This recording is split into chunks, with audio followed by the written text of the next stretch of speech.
Magandang araw ka-easy cooking! Welcome sa ating channel. At ngayong araw gagawa tayo ng Lumpia Shanghai na maaari nating pagkakitaan. Narito ang mga sangkap: pork or chicken, carrot, harina,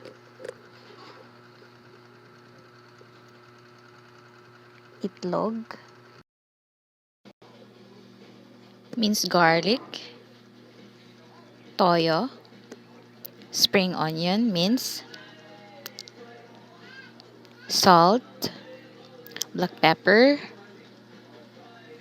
minced onion, at sugar, at ang ating lumpia wrapper. Ngayon, hahaluin lang natin lahat ng ingredients. Mas magandang gamitin ang ating mga kamay para talagang mahalo siyang mabuti. Pagkatapos haluin ng mabuti, i-wrap na natin to gamit ang ating lumpia wrapper.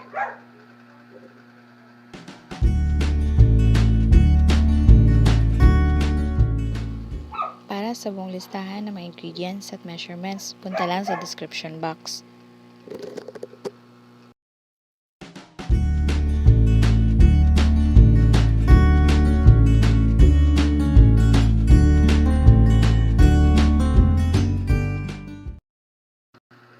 Ulitin lang ang proseso hanggang sa maubos na ang ating filling.